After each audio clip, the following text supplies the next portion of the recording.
जितनी देर सत्संग चलता है ना और फिर उठ के जाते हैं तो जितनी देर सुना है, उठ के जाते हैं तो जितनी देर सुना उतना पुण्य बैठे हुओं में बिखर जाता है और ठन ठन गोपाल होके चला जाता है। वो उसको ठन ठन गोपाल होके जाए, इस दर पे आने के बाद ये मुझको भी पसंद नहीं है, मेरे बापू को भी पसंद नहीं है।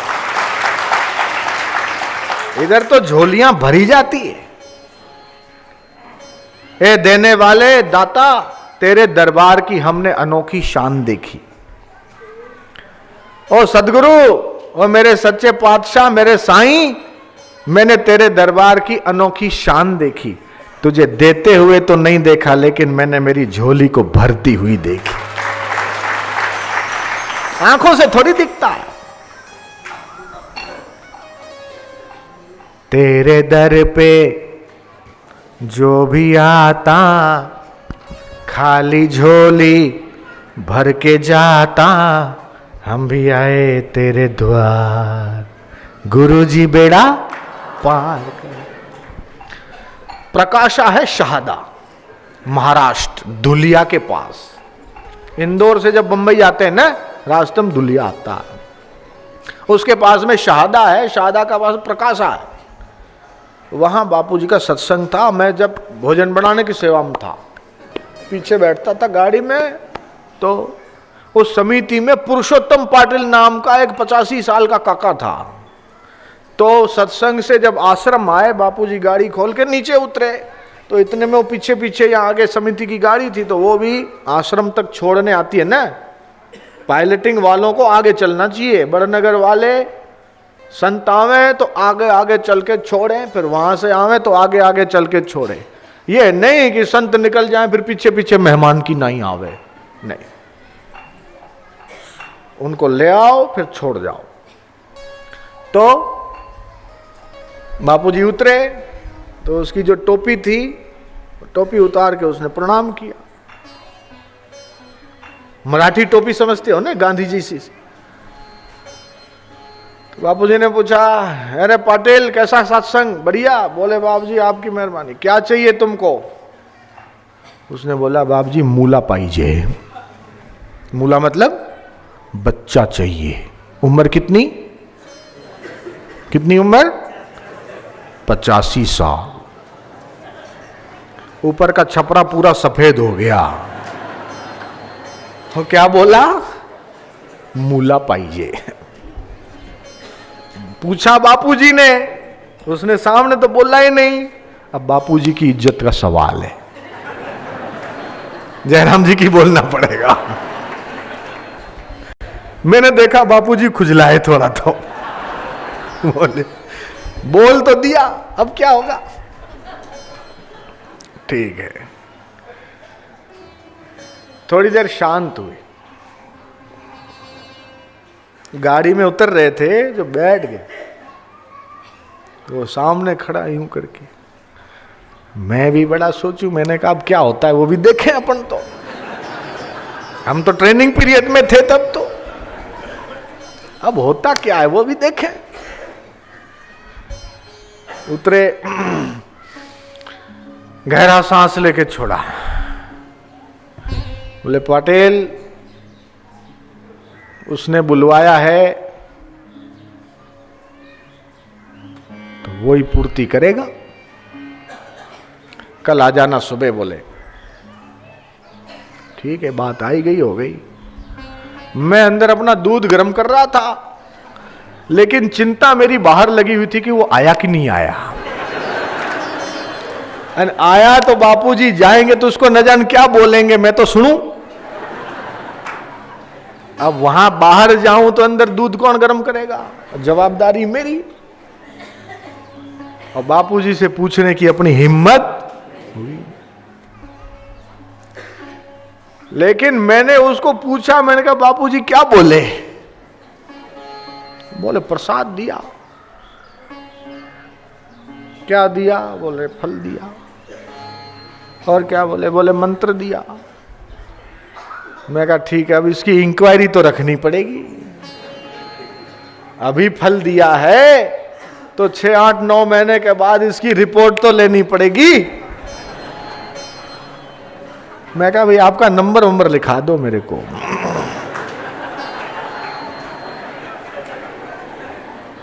आपका नंबर लिखा दो।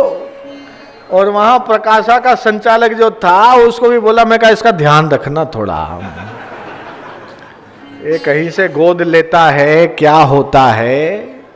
85 साल की उम्र है और मांगा उसने बच्चा, और डॉक्टर सारे हाथ ऊपर कर दिए, बोले हमारे बस की नहीं है। कोई जवान को तो कोई कर सकते हैं, अब बूढ़ा आदमी 85 साल का। लेकिन फिर हमने इंक्वायरी कराई तो कुछ समय के बाद उसके घर भी पलना बंध गया, वो भी जिंदा है। एक और घटना है, एक आया बोले मेरे तो 3 लड़कियां हैं और चौथा तो लड़का होना चाहिए, अब कैसे होगा। सोनोग्राफी कराई, डॉक्टर बोलते हैं कि फिर लड़की है, ये उसकी रिपोर्ट है।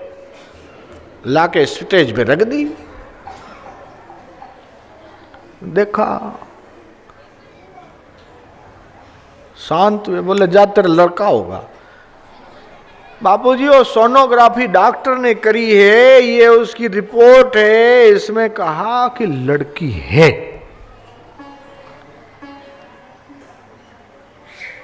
3.5 4 महीने हैं अभी। बोल तू बकवास बहुत करता है, फालतू बात करता है, बकवास करता है, बकवास। इसको भगा दो, बोले ये माथा खाता है, हमारा सिर खपाता है, इसको भगा यहां से, स्वयं सेवक इसको रवाना कर प्रसाद देके, बात बहुत काटता है, बोले ये तो। अब उसको जब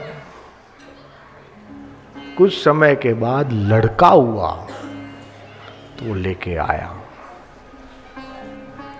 अब मैं ये पूछता हूं कि डॉक्टर ने जो सोनोग्राफी करी और उसकी रिपोर्ट उसके हाथ में,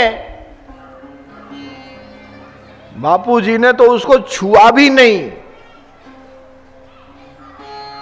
और न कोई दवा दी, खाली बोल दिया कि तेरा लड़का होगा। तो मैं ये पूछता हूं कि वो रिपोर्ट झूठी थी क्या? वो कौन सी दुनिया की ताकत है जिसने डॉक्टर की रिपोर्ट को फेल कर दिया और अंदर पेट में पल रही लड़की को लड़का बना दिया? वो कौन सी ताकत है? जो बात दवा नहीं कर सकती वो महापुरुषों की दुआ कर सकती है, और अगर समर्थ संत मिल जाए तो मुलाकात परमात्मा से हो जाती है। इसलिए जोगियों की शक्ति, महापुरुषों की शक्ति आंखों से नहीं दिखती। जो वस्तु की खोज करे उसका नाम है साइंस, और जो तुम्हारी खोज करे उसका नाम है रिलीजियस, स्पिरिचुअलिटी, उसका नाम धर्म है।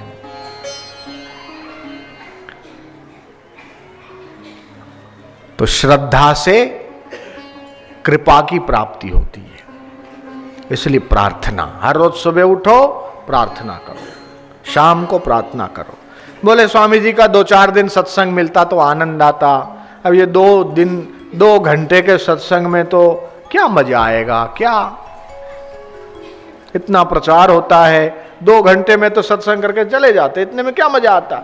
महाराज जी को तो 7 दिन लाओ। अगर एक एक जगह 7 दिन हम जाएंगे तो इतना बड़ा भारत, इतना बड़ा दुनिया कवर नहीं कर पाएंगे। 2 घंटे में क्या होता है? अरे क्या नहीं होता है। मिनटों मिनटों में, घड़ियों घड़ियों में क्या क्या क्या हो सकता है। सेकंड की क्या कीमत है?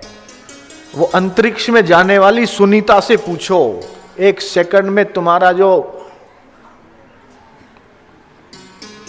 यान है ना, वो कितने माइल कवर कर देता है 1 मिनट में। 1500 से अधिक माइल 1 मिनट में वो भागता है। 1 मिनट की क्या कीमत होती है, वो ध्यान करने वाले योगियों से पूछो,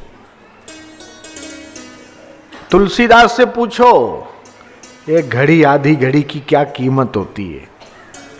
एक घड़ी बोलते 22.5 मिनट को, आधी करो तो 11:15, उससे भी आधी करो तो 5:30 पौने 6 मिनट। इतनी देर भी श्रद्धा से, प्रेम से, प्रीति से कोई समर्थ संत के चरणों में तुम सत्संग सुनते हो तो करोड़ों करोड़ों अपराध मिटते तुम्हारे। या यूं ही थोड़ी बोल दिया होगा, इसके पीछे रिसर्च है उस महापुरुष की, वो दृष्टि है उनकी, सत्संग के महत्व का उनको पता है। इसलिए कहा संत समागम कीजे हो निश दिन, संत समागम कीजे भव दुख टरे, जले सब दुष्कृत। भव का दुख टलता है और जितने तुम्हारे पाप ताप है वो सब जल जाते। जैसे कूड़े करकट के ढेर को अग्नि भस्म कर देती है, ऐसे तुम्हारे दुष्कृतों को, पाप ताप संताप को ये सत्संग की अग्नि, गुरु ज्ञान की अग्नि भस्म कर देती। सब विधि कारज सीजे, जो जो तुम्हारे मन में कल्पना है कि मैं ये भी करूं, मैं ये भी करूं, मैं ये भी करूं, ये भी करूं, लेकिन तुम कर नहीं पा रहे क्योंकि उसके योग्य तुम्हारे पास बल नहीं, बुद्धि नहीं, शक्ति नहीं, धन नहीं, सामर्थ्य नहीं। अब उस कार्य को पूरा कैसे करोगे? तो उसके पीछे बल चाहिए, कृपा का बल, आशीर्वाद का बल, वो कार्य तुम कर लोगे। भव दुख टरे, जरे सब दुष्कृत, सब विधि कारज सीजे, हो निश दिन संत समागम कीजे।